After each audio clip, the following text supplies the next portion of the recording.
Love ಮಾಡೋದು ಇವನಿಗೆ, ದೇಹ ಕೊಡೋದು ಮತ್ತೊಬ್ಬನಿಗೆ. 22 ವರ್ಷದ ಹುಡುಗಿಯ ಲವ್ ಬ್ರೇಕಪ್ ಸ್ಟೋರಿ ಇದು.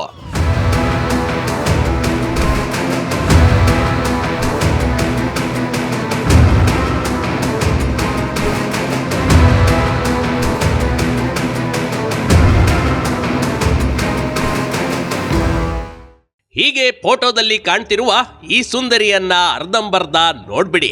ಯಾಕಂದರೆ 22 ವರ್ಷದ ಹರಿಯದ ಯುವತಿಯೇ ಈ ಭಾಗ್ಯಶ್ರೀ ಕಣ್ರಿ. ಈಕೆ ಸದ್ಯಕ್ಕೆ ತಾನು ಲವ್ ಮಾಡ್ತಿದ್ದ ಹುಡುಗನ ಮೇಲೆ ರೇಪ್ ಕೇಸ್ ಹಾಕಿದ್ದಾಳೆ. ಇಂಥದೊಂದು ಘಟನೆ ನಡೆದಿರೋದು ಯಾದಗಿರಿ ಜಿಲ್ಲೆಯ ವಡಗೇರ ತಾಲೂಕಿನ ತಡಿಬಿಡಿ ಗ್ರಾಮದಲ್ಲಿ ಕಣ್ರಿ.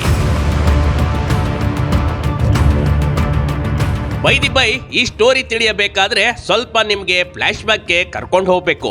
ಹೀಗೆ ಫೋಟೋದಲ್ಲಿ ಕಾಣ್ತಿರುವ ಈ ಜೋಡಿಯನ್ನ ನೋಡ್ತಾ ಇದ್ರೆ ಹುಡುಗನಿಗೆ ಸರಿಯಾಗಿ ಮೀಸೆ ಕೂಡ ಚಿಗುರಿಲ್ಲ. ಅಂಥದ್ರಲ್ಲಿ ಲವ್ ಮಾಡ್ತಾ ಈ ಇಬ್ಬರು ಬೈಕ್ ನಲ್ಲಿ ಊರೂರು ಸುತ್ತಾಡಿದ್ದಾರೆ. ಈ ಲೋಕದ ಪರಿವೇ ಇಲ್ಲದ ಹಾಗೆ ಲವ್ ಬರ್ಡ್ಸ್ ಗಳು ಬಿಂದಾಸ್ ಆಗಿದ್ರು. ಈಕೆಯನ್ನ ಅದೇ ಊರಿನ ಶಿವಪ್ರಸಾದ್ ಎಂಬ ಹುಡುಗ ಮನಸಾರೆ ಇಷ್ಟಪಡ್ತಿದ್ದ.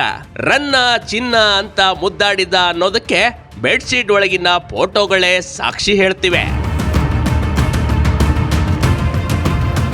ಎಲ್ಲಿವರೆಗೆ ಇವರ ಲವ್ ಇತ್ತಂದ್ರೆ, ಯಾರೂ ಇಲ್ಲದ ಮನೆಯಲ್ಲಿ ಅವಳ ಕಾಲ್ ಮೇಲೆ ಇವನ ಕಾಲಗಳ ಘರ್ಷಣೆ, ಒಂದೇ ಬೆಡ್ಶೀಟ್ ನಲ್ಲಿ ಇಬ್ಬರು ಮಲಗೋದೇನು, ಹದಿಹರದ ವಯಸ್ಸಿನಲ್ಲಿ ಅದೇನಾಗ್ಬೇಕಾಗಿತ್ತು ಅದೆಲ್ಲವನ್ನ ಇವರಲ್ಲೇ ಆಗಿತ್ತು ಕಣ್ರಿ.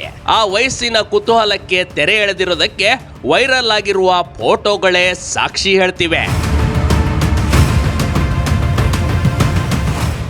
ಎಲ್ಲವೂ ಚೆನ್ನಾಗಿರ್ಬೇಕಾದ್ರೆ ದಿಢೀರ್ನೆ ಈ ಹುಡುಗಿ ಬೇಡೆಂದ ಯುವಕ.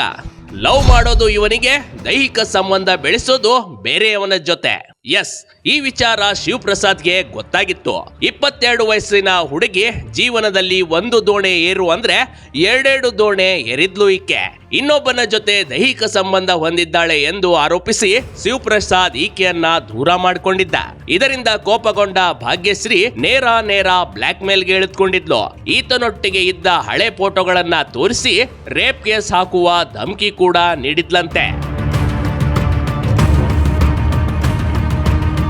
ಕೊನೆಗೆ ಶಿವಪ್ರಸಾದ್ ಬೇರೆ ಹುಡುಗಿಯೊಂದಿಗೆ ಮದುವೆಯಾಗಲು ರೆಡಿಯಾಗಿದ್ದ. ಇದನ್ನ ಅರಿತ ಭಾಗ್ಯಶ್ರೀ ಹುಡುಗನ ಬಾಳಲ್ಲಿ ಬಿರುಗಾಳಿಯೇ ಎಬ್ಬಿಸಿದ್ಲು. ಹುಡುಗನ ಮನೆಯವರು ಭಾಗ್ಯಶ್ರೀ ಜೊತೆ ರಾಜಿ ಸಂಧಾನ ಮಾಡಿದ್ರು, ಅದು use ಆಗಿರ್ಲಿಲ್ಲ.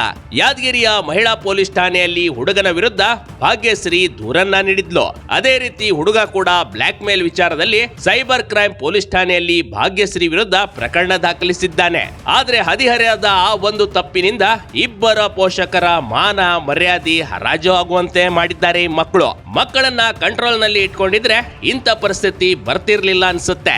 Big TV Karnataka, Yadgir.